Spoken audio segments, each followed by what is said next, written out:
If you love hurricanes, daiquiris, and, well, any rum cocktail, listen up. Captain Morgan's about to shake things up like never before.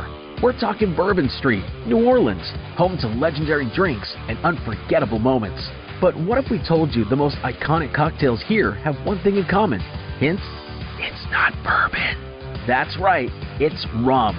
And Captain Morgan is bringing unforgettable fun to Bourbon Street in a way you won't want to miss. Get ready for something big as we gear up for Super Bowl 59. Make sure to keep your eyes on NOLA's most iconic street. Who knows, Bourbon Street might just need a new name. Stay tuned for clues and get ready for the most legendary adventure yet. Please drink responsibly. Captain Morgan Original Spice Rum, 35% alcohol by volume. Captain Morgan Rum Company, New York, New York.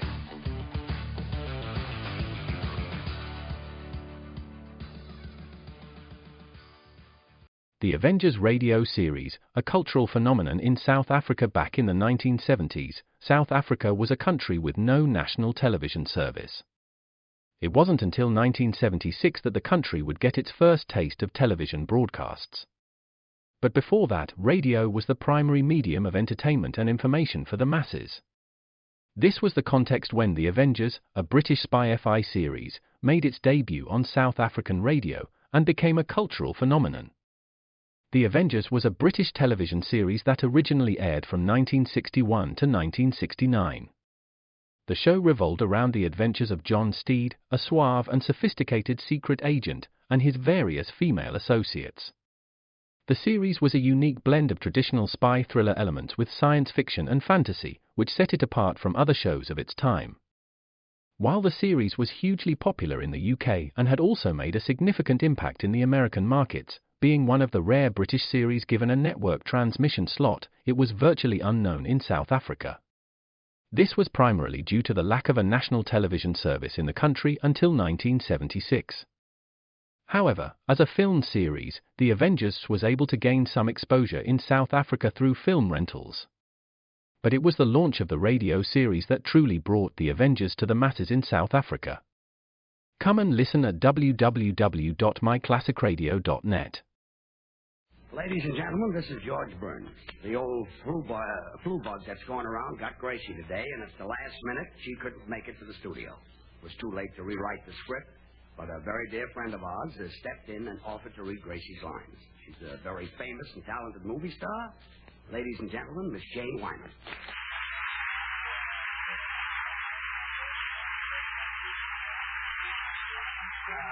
Okay, Janie, from now on, you're Gracie. Take it. Another cup of Maxwell House coffee, George? Sure. Pour me a cup, Gracie. You know, Maxwell House is always good to the last drop. And that drop's good, too. Yes, it's Maxwell House coffee time, starring George Burns and Gracie Allen.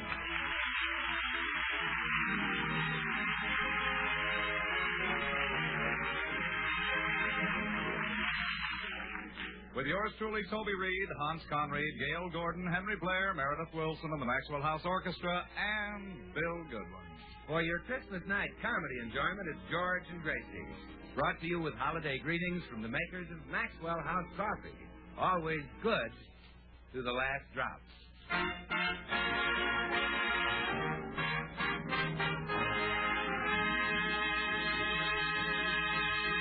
Well, it's Christmas morning as we look in at the Burns house, and George and Gracie are making their plans for the day. George, let's invite all our friends over this afternoon. Okay, Gracie. I can make some turkey sandwiches and coffee. Oh, George, we'll have an open house. Swell, and then I'll pass around my cigars. Oh, but George, I can't open the house that much. Are you inferring that my cigars are strong? Well, remember last Christmas when poor Meredith Wilson smoked one? Yeah. Well, he turned so green, everyone hung tinsel on him. Well, I'll have Meredith go easy. Who else shall we invite? Well, Dr. Miller's wife is visiting her mother, so let's be sure and invite him, and then Bill Goodwin and Mr. Judson the Texan. Well, do you think a guy with Judson's millions will be happy with turkey sandwiches and my cigars? Oh, he's one man who loves your cigars. He says the cowboys use them in Texas. Really? Yeah. Only he says instead of cutting them up into cigars, they just leave them in one long piece of rope. I see. Well, let's call on Mr. Judson first. I think he's at the Ambassador Hotel, isn't he? Yes, he has 7, 8, 9, and 10. He's got 4 rooms? No, 4 floors. Oh, yes, I forgot he's broke. Come, let's go.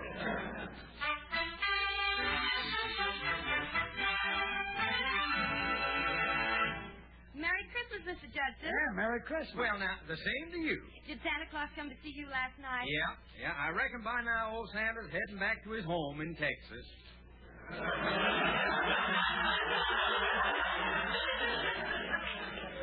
I think the old boy is supposed to live at the North Pole.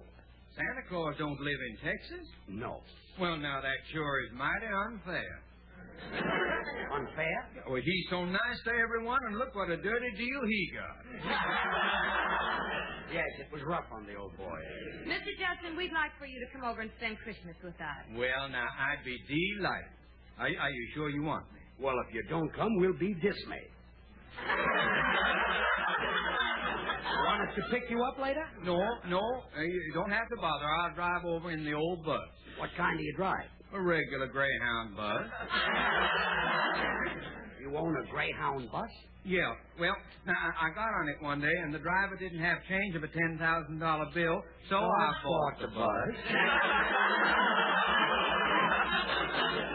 Well, let's go over and invite Bill Goodwin, Gracie. See you at the house, Mr. Judson. Yes, and don't do anything fancy, Mr. Judson. Just this nice little quiet get-together. Oh, that will be nice. We can sit around and swap yarns.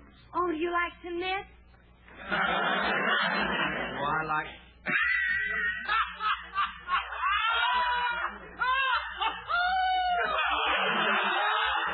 Oh, I like your sense of humor, ma'am. I'll be seeing you.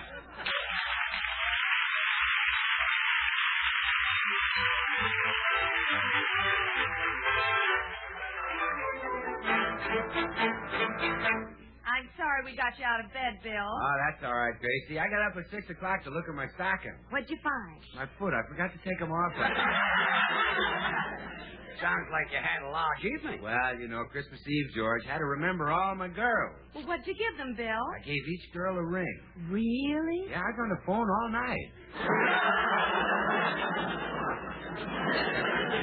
Generous little kid. Oh, Bill, George and I would like for you to spend Christmas at our house. Can you make it? Oh, sure, Gracie. Count me in. I'll have plenty of my cigars for you to smoke. Count me out. Oh, but Bill, we're going to serve Maxwell House coffee. Oh, count me in. And, of course, I'll sing a few songs. Count me out. I know.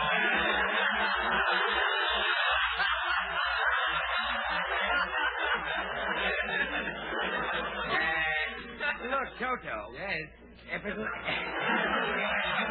you happy, I'll sing about Maxwell House coffee. Oh, no, George, not with your voice. Maxwell House is America's #1 coffee. And George is America's #1 singer. Maxwell House is loved by millions. And George is loved by millions. Maxwell House has been great since 1885. And George has been So you won't come over, huh, Bill? Ah, sure I will, George. I was only kidding. I love to come to your house. There's always something warm and friendly there. Really, Bill? Yeah, and be sure you have a cup of it ready for me. Oh, the coffee. Yes, I just got it. Well, I'll see you later with it. Got me out.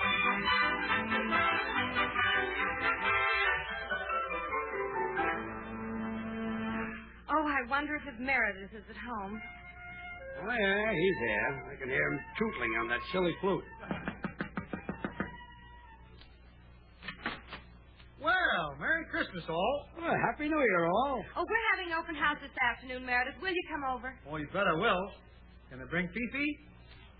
Fifi, who threw that at me? Who's Fifi? Well, a young lady from Paris, France, with whom I had a date last night. That's who. Is that? What an evening. What'd you do?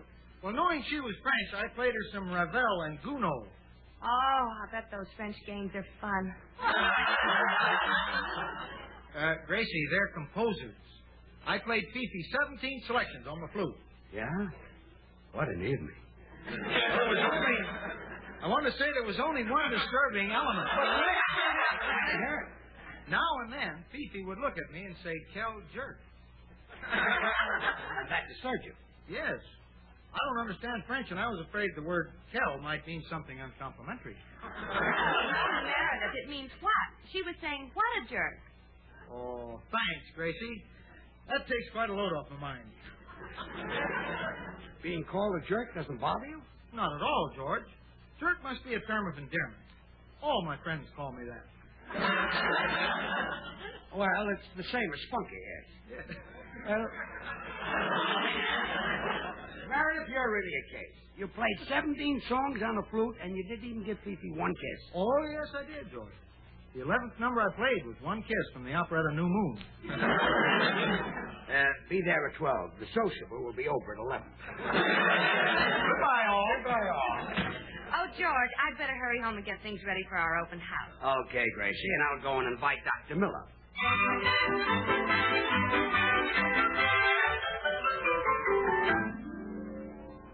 Why, I'd be delighted to come to your open house, George. Well, swell, Doctor. How about your little son? Oh, Bobby will be quite content to stay home alone. Won't you, Bobby? Indeed, I will, Daddy. Anything you say, sir. Say, Doc, you really got the little fella trained. George, I'm a psychiatrist. You know, my wife used to spank him until her hand was blistered. It did absolutely no good. Then along I came with a book on child psychology. That did it, huh? Oh, yes. When I spanked him with that book, he straightened right out. Psychology is great if you can lift it. Daddy, can I play with my electric train now? Oh, why, of course, huh? George, you're about to witness the practical application of psychology to the choice of a child's Christmas present. What do you mean? The assembling and operating of this train will teach Bobby many valuable lessons. Really? Yeah, now observe. Putting the tracks together will teach him how to work with his hands. See the sections of track, they fit into one another like...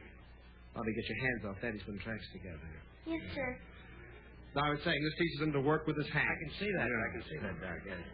Now, the next step is to put the cars together.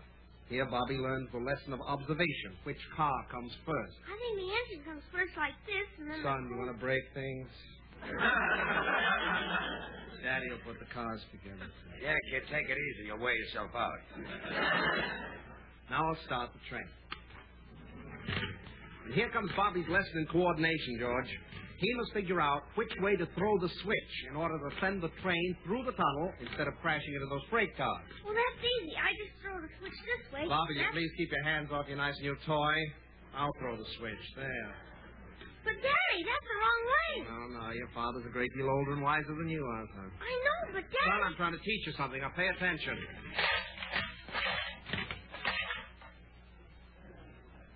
Well, what's the use? You give a child a nice toy, the first thing he does is break it up.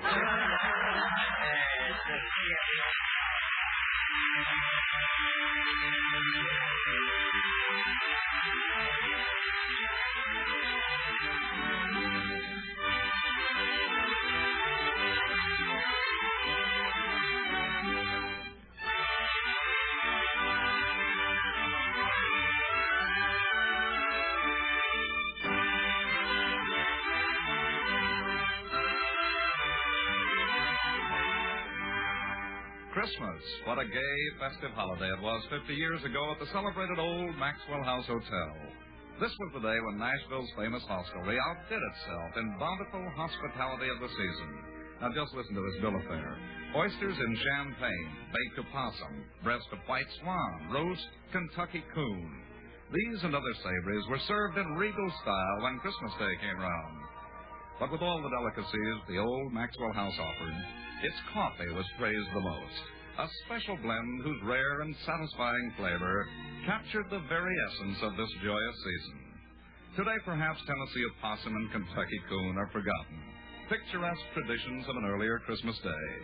But the rich and hospitable spirit they suggest, the spirit of old-fashioned Christmas cheer, lives on and on.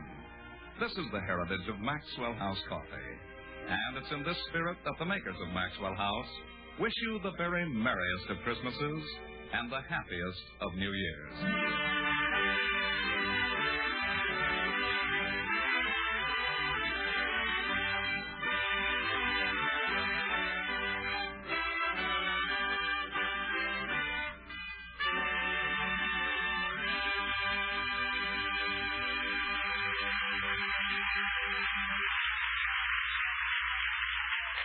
And now back to the Burns home with George and Gracie, played by Miss Jane Wyman. Well, George, our guest should be arriving pretty soon. Yeah, you know, Gracie, I wish I had presents hanging on the tree for them. Oh, don't worry about that. A glorious song from you will be their present, Sugar Throat. Oh, jingle bell, jingle all the way. Oh, what fun. When you sing, you're the perfect Christmas present. You think so? Oh, everyone thinks so. The other night at that party when you sang, I heard 15 people say that you should be hanging from a tree. I'll have to think that one over. As soon as everyone gets here, I'll ask you to sing. Yeah, but be kind of subtle about it, Gracie. Lead into it from the conversation. Well, what do you mean? Well, for example, we know that Dr. Miller is going to talk about psychoanalyzing people, so have a lead-in ready off of that. Oh, I get it. If he's talking about his patients, I'll say, oh, speaking of being crazy, would you like to hear George sing? I think we can be more subtle than that. Now, he's sure to talk about dreams, so you say, speaking of dreams, George sings like one. Oh, George, how brilliant. Well, you're smart enough for two people. I have to be. Now, Mr. Judson will talk about Texas, so you say, speaking of glorious Texas, reminds me of my husband's glorious voice. Oh, well, that's easy. Now, and getting a music cue for Meredith is even easier. All you have to do is suggest that he play the flute, and he'll blow his brains out. Well, how does that get you to sing? Well, while he's getting his flute out of the case, you quick suggest that I sing first. Oh, yes, yes. I'll say, wait till you've heard George sing and then blow your brains out.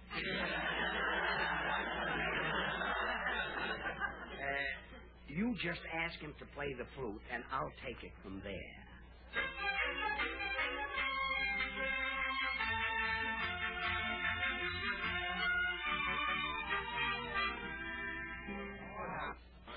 The Black Museum. Horror and mystery based on Scotland Yard's collection, Orson Welles was both host and narrator for stories of horror and mystery based on Scotland Yard's collection of murder weapons and various ordinary objects once associated with historical true crime cases. Walking through the museum, Welles would pause at one of the exhibits, and his description of an artifact served as a device to lead into a wryly narrated dramatized tale of a brutal murder or a vicious crime. In the United States, the series aired on the Mutual Network between January 1 and December 30, 1952. Beginning May 7, 1953, it was also broadcast over Radio Luxembourg, sponsored by the cleaning products Dreft and Miro. Since the BBC carried no commercials, Radio Luxembourg aired sponsored programs at night to England. In the United States, a program of similar scope, using many of the same picked cases as the Black Museum, and nearly mirroring its broadcast run, was broadcast by NBC, called Whitehall 1212.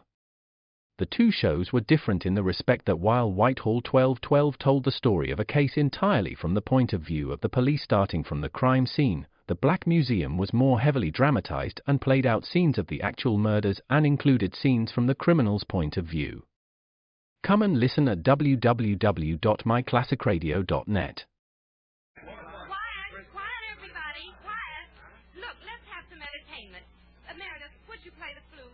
Oh, I'd be glad to, Gracie, but I left it at home. Oh, well, that's too bad, Meredith. But we can have some other entertainment. Oh, very well. I'll regale you with stories of Mason City Island. I don't want to be regaled. Every Christmas, Mason City has what is called the Mason City Corn Festival. This is held in Mason City. Well, you'll regale us later. Yes. Well, sir, again and again, I was chosen to represent the spirit of corn. They couldn't have made a better choice. Thank you. Well, I stood in the center of the stage with my arms outstretched, holding an ear in each hand. Oh, my goodness, I must have stretched them terribly. Too bad they didn't snap back. Still, they weren't the same ears you see now. Oh, they were ears of corn. And on my shoulders, I had a pumpkin. Well, that's the same one we see now. I'd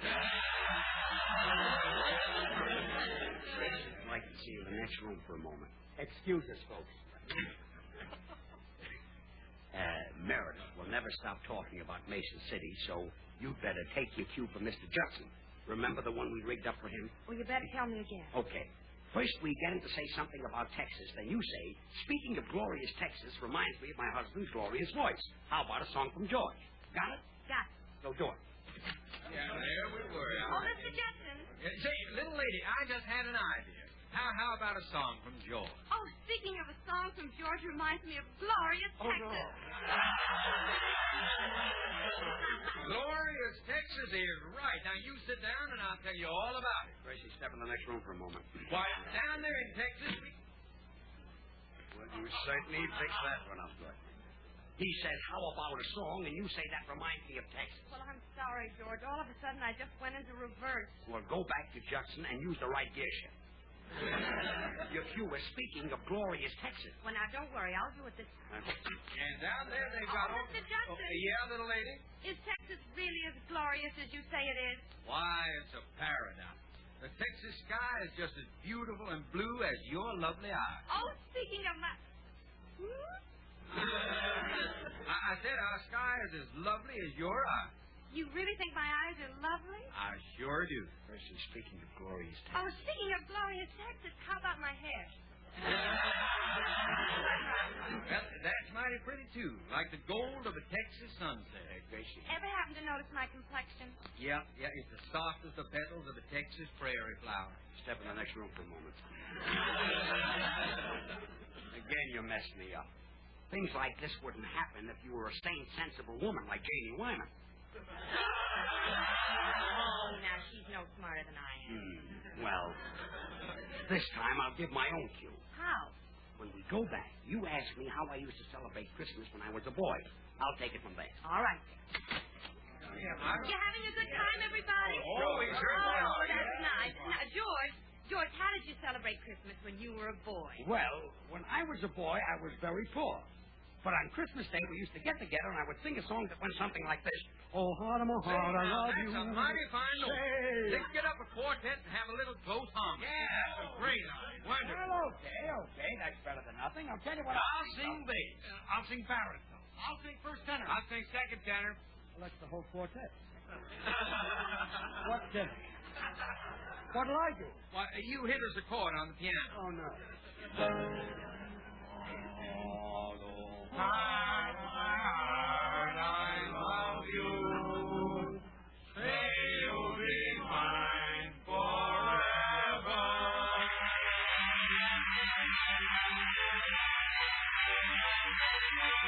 Here's Meredith Wilson with the bomb setting of Victor Herbert's Toyland.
We're doing great. The quartet has sung 10 numbers, and I haven't opened my mouth. Well, we're not licked, George. You had a wonderful idea to lead into a song from Dr. Miller's conversation. Oh, yeah. That's the one where you get him to talk about dreams, and then you say, speaking of dreams, George sings like one. Oh, that's simple. A dummy could handle that. Well, start handling. Rolling forward, the rolling forward, the rolling on the fair. A rolling on the sidewalk, it's water everywhere. That Mellinger and King. Look, Gracie has something to ask Dr. Miller. Well, yes, Gracie? I love to hear about your psychiatry cases. Have your patients had any dreams lately? Oh, yes. One of them had a horrible nightmare. Oh, speaking of horrible nightmares, George sings like one. Step into the next room for a moment. Well, you did it again. Well, I meant to say dream, George, but I opened my mouth and nightmare popped out. That's happened many times in your life. Well, we've got one more chance. Bill Goodwin. Oh, but we don't have a cue ready for it. With Bill, you don't need a plan ahead. You just go in there and say that you're going to make Maxwell House coffee. Bill will say Maxwell House is rich and mellow. Then you say my voice is rich and mellow, and we're in. Oh, well, that's easy. I just wait for Bill to say that Maxwell House Is coffee rich and mellow. Rich and mellow. Right. All right. Here we go. Bill. Yes, Gracie? I'm going to make some Maxwell House coffee. Oh, swell. Well, Bill, what is Maxwell House? Good to the last drop. Oh, what else? Preferred by millions. Oh, say, Gracie, speaking of millions reminds me of this girl I met. She's the daughter of a Pasadena millionaire. Boy, is she rich and mellow. Oh, but what about Maxwell House? Oh, she loves it. She's a smart girl in addition to being rich and mellow. But what about Maxwell House? Gracie, take my song cue from what he says about the girl. Oh. What did you say about the girl, Bill? Her old man is lousy with money. Oh, speaking of lousy, Okay.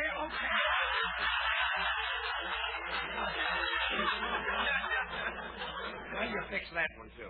You want to see me in the next room, huh? This time I want to see Meredith. Meredith? Me, George? Yes, step into the next room, man. Very well.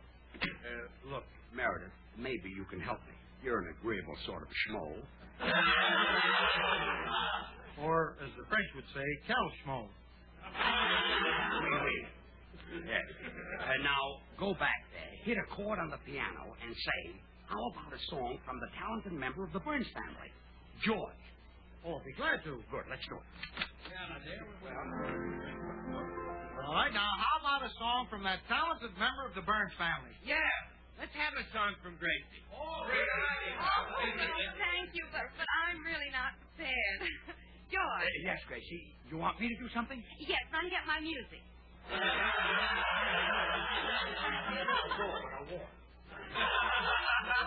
You don't need music, Gracie. Sing that song you did for us last Christmas when Irish Eyes are smiling. Well, all right, Bill.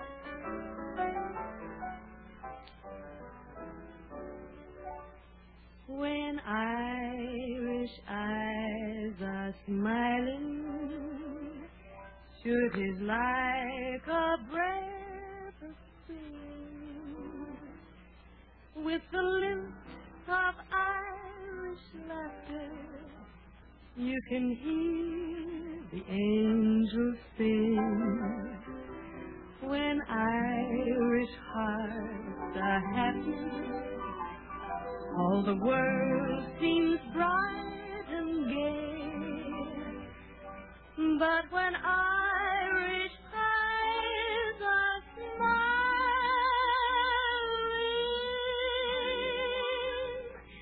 sure they steal your heart away.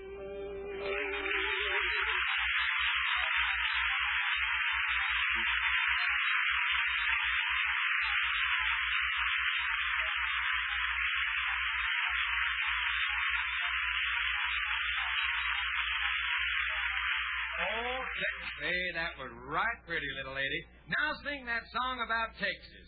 Sure, a little bit of heaven fell from out the sky one day. That's Irish, Mr. Judson. Sing another Irish song, Gracie. Yeah, how about Kathleen Mavorny? Yeah, Roads of Tralee. Lakes of Killarney. Or The Wearing of the Green. My mother came from Ireland. Would anybody like to hear Cohen owes me $97? Cohen owes me $97. Shut up, George.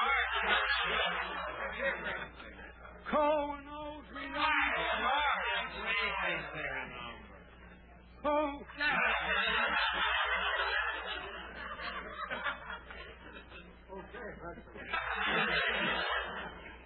Well, where did George go? If Cohen owes him $97, he went to collect. Bill, George's feelings are hurt, and it's your fault. Every one of you. Every one of us. Well, you wouldn't let him sing. You've broken his heart on Christmas Day. Now he's in there all alone with his little wrinkles filled with tears. Yeah, he's probably bawling like a fresh-weaned calf. Let's call him back in and persuade him. Sure, that's the least we can do. Oh, well, thank you. I'll call him. George, everybody wants to hear you sing. Won't you come back? You will. You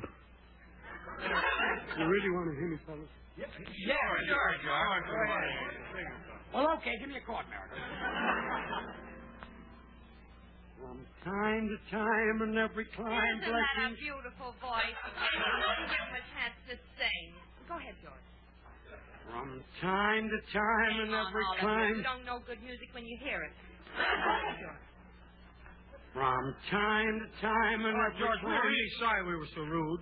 Go ahead. From time to time and every... It was right thoughtless of us not to let you sing. Now, you go right ahead. And I just dare anyone to stop you. Lay it on us, George.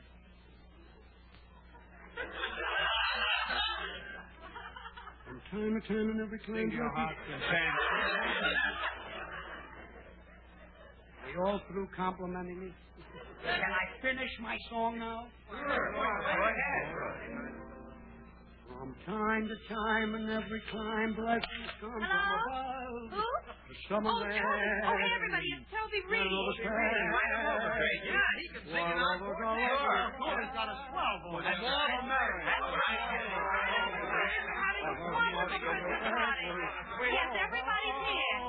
Oh, Mr. Judson and Dr. Miller and Bill and Meredith. Oh, no. Where you are?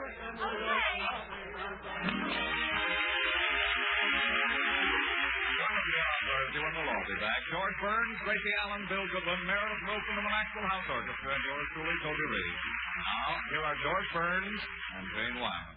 Janie, I don't know how to thank you. It was just wonderful of you to step in at the last minute and read Gracie's line. Well, it was a pleasure to do it, George, and I hope the old devil flu leaves Gracie real soon.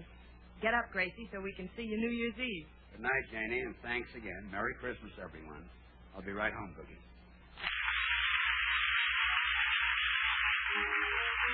Hey, where do you live, Louise? And what do you eat, Louise? Eat? I eat Jello. And from the makers of Jell-O, a Merry, Merry Christmas to all of you. We hope it's been a day of days with all your Christmas dreams come true, and we hope your tree is alight with joyful candles, while the Christmas angel on the top smiles down at the youngsters underneath. Yes, a Merry Christmas from Jello, Jello, Jello, Jello. J-E-F-F-O.